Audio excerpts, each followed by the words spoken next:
Welcome to Absolute Trust Talk with your host, Kirsten Howe. Absolute Trust Talk brings you tips, tools, advice, and interviews to help you build a reliable knowledge base on estate planning, business, and finance to start preparing for your future today.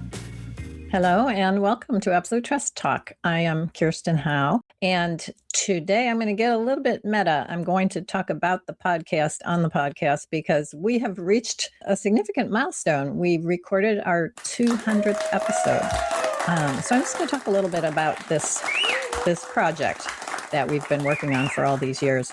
How it started, I was invited to be a guest on a radio show that a financial advisor had every week. He did, and I think still does, a radio show.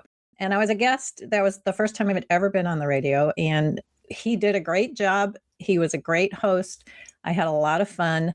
And I got a lot of really great feedback, including he invited me to join him and partner with him on the show, which was quite an honor. But I didn't quite feel like that was what I wanted to do.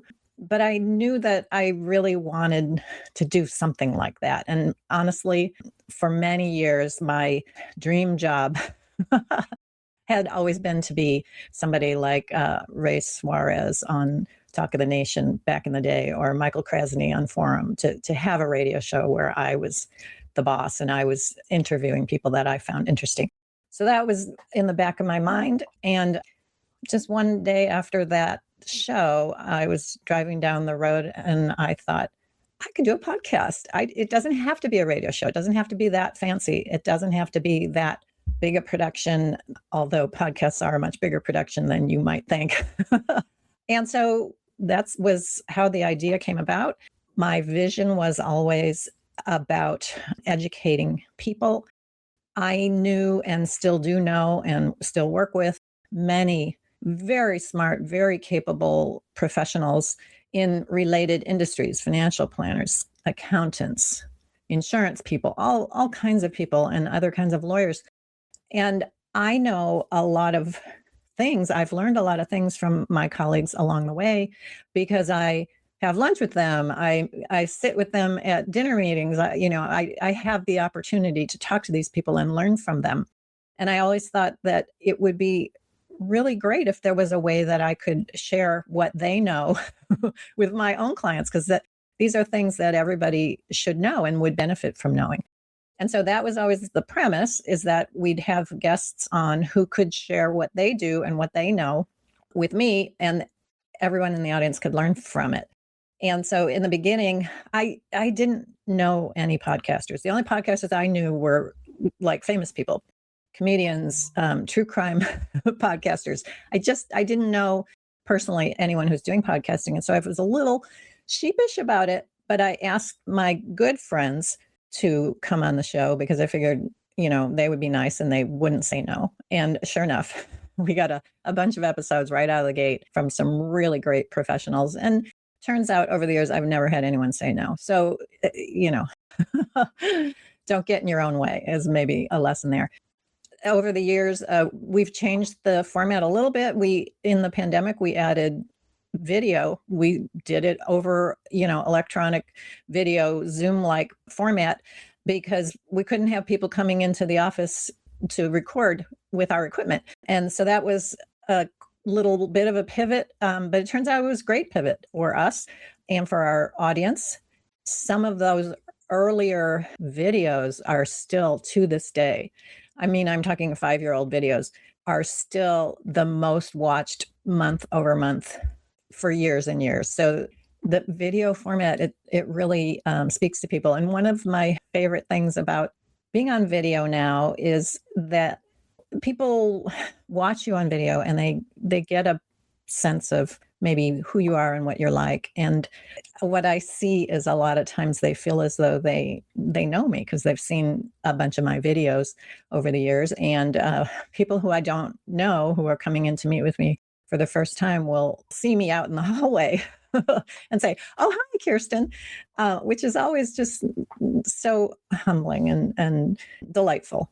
So I've enjoyed doing this podcast thoroughly. I am so grateful for all of the people who watch it and comment on it, like it, subscribe to it, listen to it. I just can't thank you all enough. And we're going to keep going. So thank you for listening. Thank you for watching. This is the second in a short little series of episodes that we're going to be doing. I explained last time, it's more about me sharing with you things that I've learned, insights that I've gained over the years, as opposed to educating you about something new that you didn't know. The point being to help you avoid what I call estate planning misses, the missteps, the misconceptions, the mishaps that can happen. Even though we have a perfectly good, well-written estate plan, there are things around the edges that sometimes you can do if you know about them to make things go a little bit better. So right now I'm going to talk about health savings accounts. Not everybody has these. In fact, probably most people don't. These are very particular savings accounts that you are allowed to set up if you participate in what's called a high-deductible health insurance plan. So not all health insurance plans qualify for this, but if you have a plan like that, you are allowed to set up a health savings account for yourself, and you can put money in it to save toward your high deductible. So, you go to the doctor, you have your wellness visits, all of that's covered by the plan, but then anything beyond that, you have to start paying for until you reach your deductible. And these accounts allow you to save for that. What's really nice about them is the money you put in to the health savings account is tax deductible, just like an IRA, just like a 401k. So you're kind of saving money on taxes. The government is encouraging you to save for your medical expenses. And then if you spend the money on medical expenses, you still aren't paying the tax. So that's kind of a nice little bump that you get to encourage you to save for your medical expenses. Okay, so they're regular savings accounts, but they're just labeled health savings accounts. And people have them. And the amount that you can put in a given year is limited. It's maybe, I think for 2026, it's going to be $4,400 for an individual. So it's not a lot of money. And even though you can roll it over from year to year, like if you don't use it in a year, you roll it over, you get to keep it. You're not forfeiting it. So it still is never going to add up to a whole lot of money. So we're not really talking about probate here. We're just kind of more talking about ways to make things simple and less hassle for your loved ones. The thing about health savings accounts, a few things, it's in a lot of ways, it is very similar to an IRA. I just told you it's pre-tax money, so you get a tax deduction when you put money into it. There is a limit to how much you can put in a given year, same as with an IRA.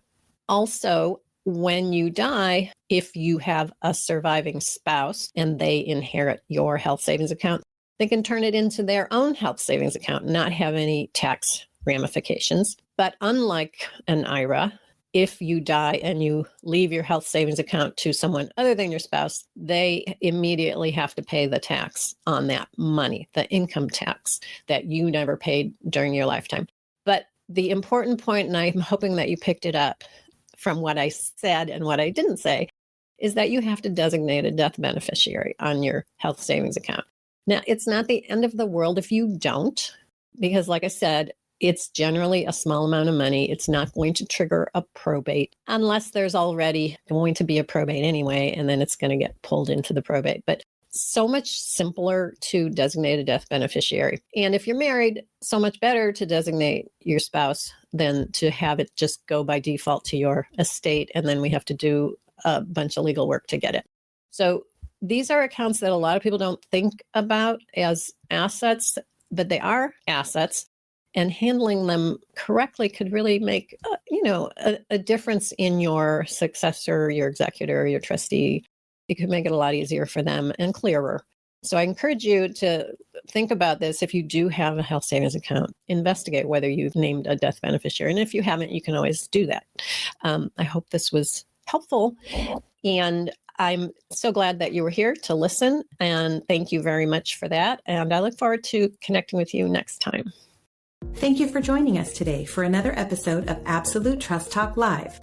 If you enjoyed listening in, then don't forget to subscribe. You can find us on Apple Podcasts or wherever you may listen by searching Absolute Trust Talk.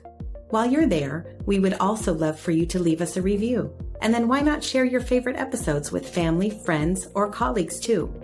You can find all of our shows and corresponding show notes by visiting absolutetrustcouncil.com. You'll also find a variety of other free resources, including our ebooks, videos, blogs, presentations, and more. If you need help with your estate planning or administration, we also offer a free discovery call to help get the process started. You can find more information on booking your session by visiting absolutetrustcouncil.com/scheduling. If you join us for the broadcast, you can submit questions during the show.